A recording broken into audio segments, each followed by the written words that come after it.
Hey, I'm Keru Gashuro, and welcome to Let It Rip. We're coming to you from the CUNY TV studios in the shadow of the Empire State Building in New York City. Now, with over 2 million people in prison, the United States continues year after year to have the highest incarceration rates in the world. In fact, while the United States makes up approximately 4% of the world's population, it accounts for an astonishing 22% of the world's prison population, a deplorable and unacceptable reality. Now, without question, racism and economic factors have played and continue to play a major role in the U.S. mass incarceration crisis. Data shows that Black Americans are much more likely to be incarcerated than any other race. For example, Black people are nearly 6 times as likely to be incarcerated as white people and nearly 3 times as likely to be incarcerated as their Latinx counterparts. Black defendants are issued much longer sentences for the exact same crime as their white counterparts. Now, many academic scholars have concluded that mass incarceration is predominantly Black incarceration, which dates back to slavery and the passage of the 13th Amendment. We'll discuss. But first, here to help us discuss the foster care to prison pipeline and the aging incarcerated population is Angela Burton, an attorney and co-author of the New York State Bar Association's 2022 report on racial justice and child welfare, and Anthony Dixon, Deputy Director of the Parole Preparation Project. I'm Keru Gashuro, and this is Let It Rip.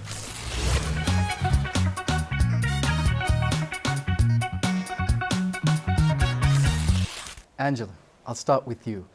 What are some of the challenges that foster kids are experiencing that is leading to them being in contact with the incarceration system? So I think it's important to sort of back up and talk about the conditions of Black communities in particular, which is the community that I focus on with regard to what we call the family policing system.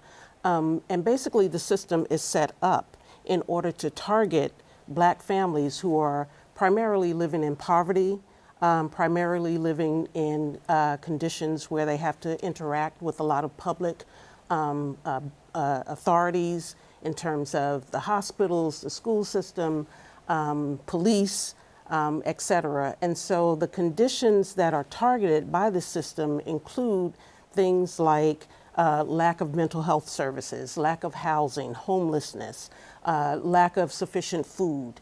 A lot of us live in food deserts and things like that. And so these are the types of conditions that teachers, medical professionals, and others are trained to look for, particularly in poverty-stricken and impoverished communities where Black people largely are living. And so when you make that connection between policies that are lacking in terms of what kids are going to need in order to be successful going forward, what would you like to see policymakers do? What are some of the urgent things that they need to speak to in order to begin addressing this issue? Sure. So, one of the things that I'm working on with another group of advocates is something that we're calling the Child and Family Wellbeing Fund. And this would be New York State actually putting aside a certain amount of money to address conditions in communities that are highly targeted and disproportionately affected by the foster care system, right? And so this would identify areas like Brownsville, for example, or upstate New York, like Syracuse, for example, or outside of New York City, like Westchester, for example, where the rates of child removal and government taking of children from Black families is very, very high. It's called the disproportionality index. Okay. And so these communities, under this particular policy that we're pushing in the legislature, would fund actual participatory budgeting and action steps and resources in those communities that they say they need and want. Anthony, I'd like to come to you. Could you speak to some of the challenges that your folks on your end experience, particularly when it comes to re-entering society? It's a misnomer to say re-entry when most of these individuals never entered inside society. They've never been socialized. They've been marginalized all their life. And so that's my experience has been like 80% of the individuals have already been underrepresented and that's not their narrative. Reintegration has never occurred in their case. Okay. That is a politician in-house language that we embrace. But the empirical evidence have shown us that we're dealing with people that have dealt with compound alienation and trauma. And so on my end, I deal with individuals that have been in prison for like 25 years or more. I myself was in prison for 32 years, and I've been home now for 8 years. And I went through the system from the age of like 7 upwards, so I know a little bit about this, to be humble about it. Right. So, I mean, I've worked with folks who are trying to get jobs, and I know one of the things that they face is that initial application, some of which, require them to disclose whether they have a prior conviction.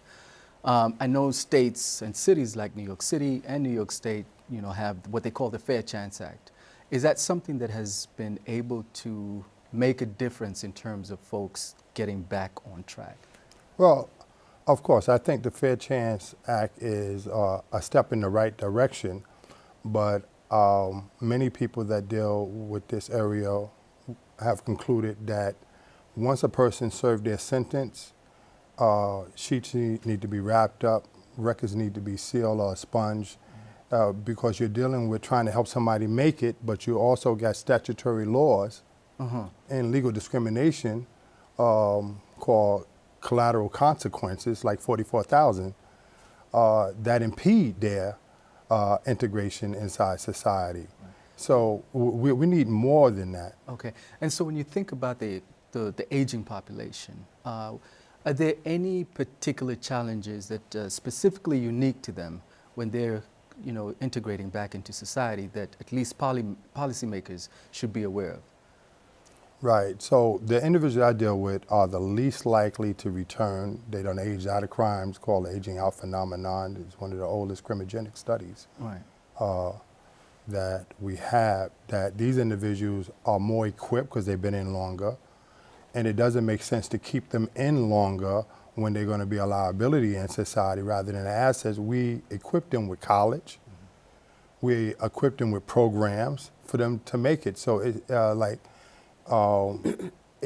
stands to reason that we're going to reap the benefits of what taxpayers have already put in to let them out at this time. And we have to address the mass incarceration that has happened for like 50 years in this country by excessive censuses. Understood. And so, Angela, when we look at the aging prison population, do you see that their initial contact with the criminal justice system sort of now connects them or is unable to get them back on track, and so you see them spending a really long time within the justice system? Is that something that you've experienced?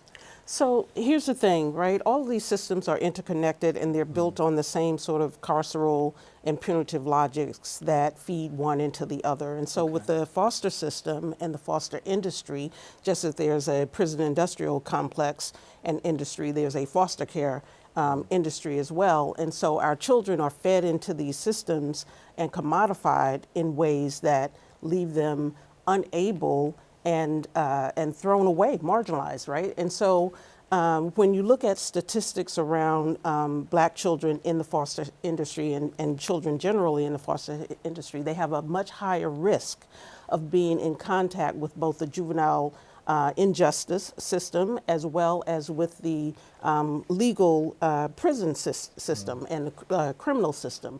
And so these are just compounding factors that funnel our children, our future, into lack of success and inability to contribute to both our people as well as the society in general. And so what would you say is the primary reason why when foster kids get in touch with the criminal justice system, that there isn't an increased effort to now divert them back to get on track? Because it seems to me that once there's that initial contact, policymakers essentially don't invest enough resources to try and get folks back. Because I think that would be the best place for you to begin in order for them to prevent them from getting to a place where they are now part of the criminal justice system for the long term. Well, I mean, we're talking about issues of racism and white supremacy and racial capitalism and all those big isms that are operating every day, both consciously and unconsciously in policymakers as well as in others who interact with black children. And so I think waiting until they've already been captured by the system to start to think about what's best to do at that point, I think is far too late. And so my focus is really on, first of all, dismantling those practices that bring them into the system in the first place. And I'll talk a little bit about what the foster industry and what is called misnamed child welfare or child protection, right? What that system says it does is to protect children from harm from their parents, to create safety and stability and well-being. Those are the things that it says it does, but the way it's set up to operate is completely on a carceral basis. It's an investigation. Once somebody calls and says, oh, this child may need, is coming to school with dirty clothes or coming to school hungry and is asking for food every day, there's a call that a teacher or someone at the school makes to a hotline. That hotline call leads to an investigation, not an assessment of whether or not there are needs that could be met at that point. It's an investigation to find wrongdoing on the part of the parent. And parents can be prosecuted. That would be the next step in family court. And it is a prosecution, right, for not having enough food, for being homeless, right, et cetera. And then that prosecution, which those court cases can last for a very long time, okay, while children are separated from their families, right? And then they can be found guilty of something called neglect, which is defined basically with regard to conditions of poverty. Great points. Anthony, I want to come back to you.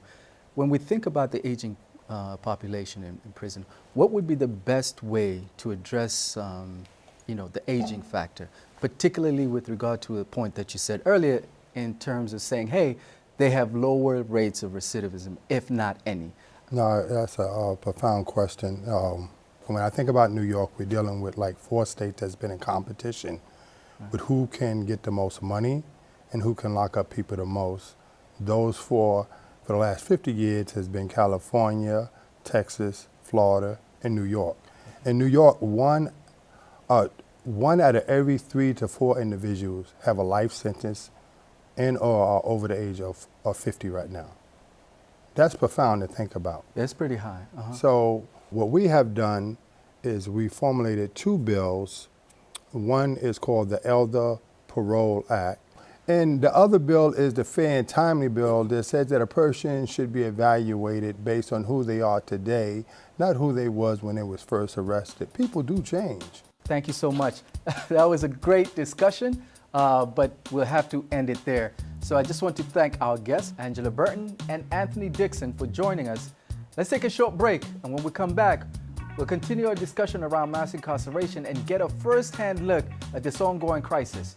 I'm Kero Gishoro, and this is Let It Rip. Hey, I'm Kero Gishoro, and welcome back to Let It Rip. Now, a recent report from the United Nations Human Rights Council concluded that the United States prisons are racist and engage in conduct that is an affront to human dignity.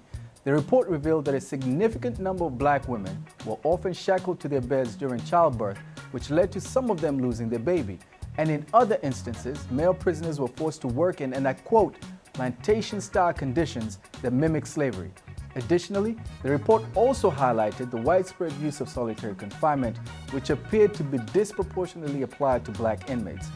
Now, here to help us discuss the brutal and inhumane nature of the United States penal system is Sharon Richardson, founder of Reentry Rocks, and Eugene Persu, a former ambassador to the UN for Grenada and professor at Medgar Evers College. Welcome to you both. Thank you. Eugene, I want to start with you. Sure. What are your thoughts on the report? I was struck by the report. And why?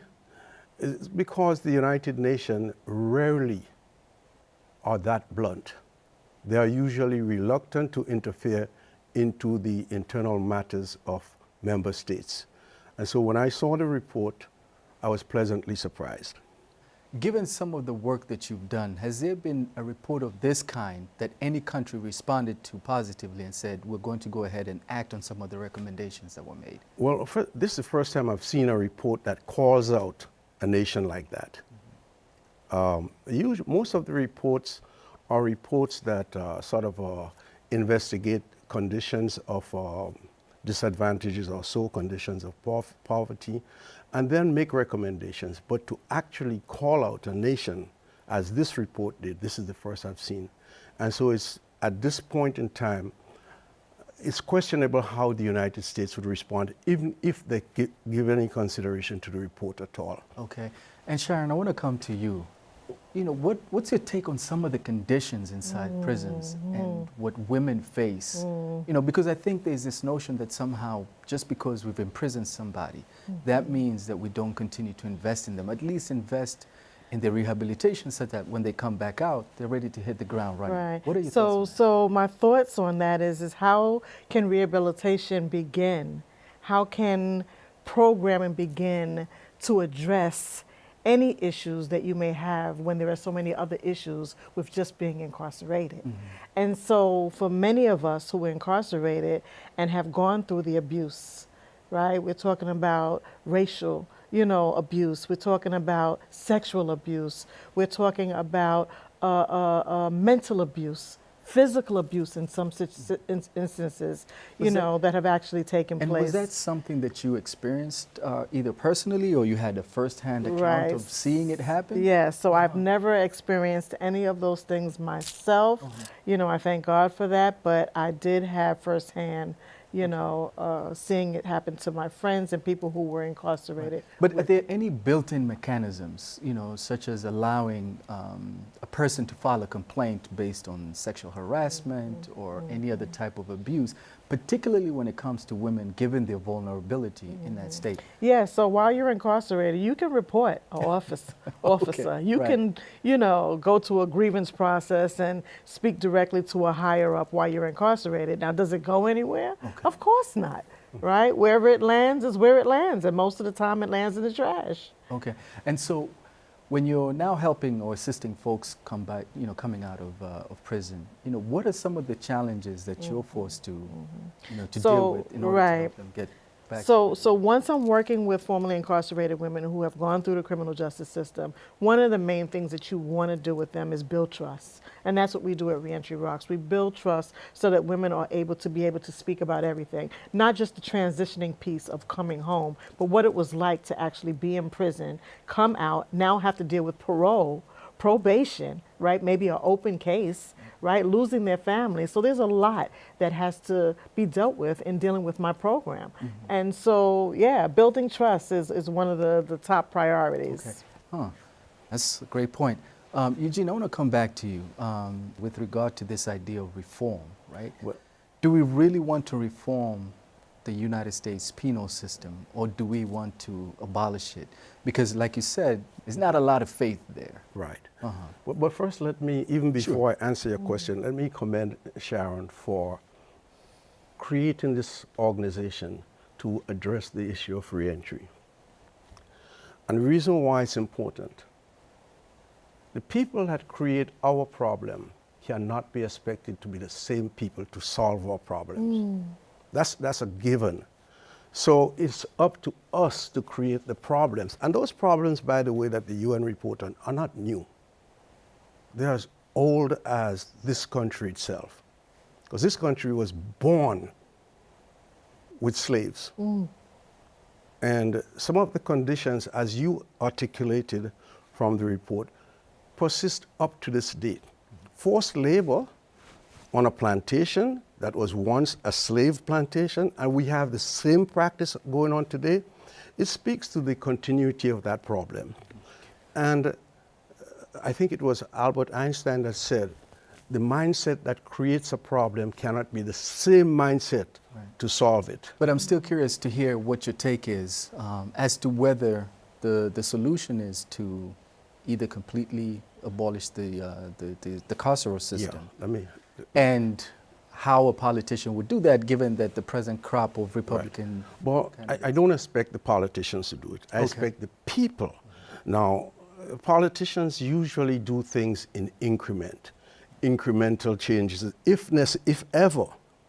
And there's a reason why. A politician's primary objective in life is to be reelected, to retain office. Without an office, a politician is nothing, and they know that. So their primary purpose in life is to get reelected. It is up to us, the people, to actually decide how we're going to go about it. From my perspective, this problem calls for a total revamping of the system. And it's not going to be easy. It cannot be easy because there are forces who benefit from it being the way it is. Okay. And so when, you know, I know the United Nations report talks about reform, but do you think the system can be reformed? Because one of the things that you said is this idea that, you know, it almost feels as though people in prison are forgotten completely. Mm-hmm. And whatever grievances they may have, they're not taken seriously. Mm-hmm. What's your take on that? So I think that we as formerly incarcerated individuals and any of the sisters that we have left behind, including men, there is a point of reform, right? But the reform has to continue once the person comes out. Why? Because it's important to be able to continue that process. You can't do it alone. You need the support system of others, those that have come home who have gone through and walked that same platform to be able to understand what it is that you have gone through in the system. It's not easy and you cannot do it alone. And while you're incarcerated, you are forced to do it alone, right? You have to be careful who you talk to, right? You have to be careful to not share certain things with your family because you don't want that to fall in your family in the visiting room, right? You have to be careful even talking and feeling comfortable to maybe someone who you feel like you can trust, like an officer or a civilian that's working there, because you can get into a lot of trouble. They do not want certain things to be let out. Huh. You know, given your work in this space, what are some of the things that you'd love to see policymakers do to be able to actually support some of the stuff that you're doing? I would hope that at some point, and I'm believing that this is going to happen, that a training tool is put into place utilizing formerly incarcerated individuals, both men and women, to be able to speak to problems and solutions and hear the words coming from the mouths of those who experienced it best. Okay. Great discussion, but we'll have to end it there. I want to thank our guests, Sharon Richardson and Eugene Persu. And when we come back, I'll give my final thoughts on the 13th Amendment and mass incarceration. I'm Kero Gashuro, and this is Let It Rip. We end with our final thoughts on mass incarceration in America. It is not surprising that mass incarceration is rooted in slavery, where many believe that enslaved Africans were freed, but what really happened was a transition from the plantation to the penitentiary. The 13th Amendment, which is falsely believed to have enshrined the end of slavery in the U.S. Constitution, actually had an exception that slavery is legal as punishment for a crime. This exception to the 13th Amendment made it possible for former enslavers to continue using black labor to enrich themselves. To ensure a steady stream of black bodies to fill up penitentiaries that would provide much-needed labor, many states passed laws with increased prison sentences, such as vagrancy and the pig laws, which guaranteed a steady stream of prison labor. Research reveals that shortly after slavery, the prison population of Africans grew from 45% to 65%. Today, that model still continues, where the prison industrial complex relies on a steady supply of prisoners that transform the entire economy of communities, as well as providing a windfall for private prisons. Yet this prison boom has failed to address the root causes of why many people end up in prisons. Some reasons include poverty, a lack of mental health access, a lack of affordable housing, and institutional racism. Now, without policies specifically designed to address these quality of life issues, the United States will continue to lead the world in incarcerating its citizens, despite the fact that it has the resources to invest in housing, education, living wage jobs, and increase access to mental health services, all of which promise to radically improve the quality of life for most of its citizens. I'm Kero Gashuro, and this is Let It Rip.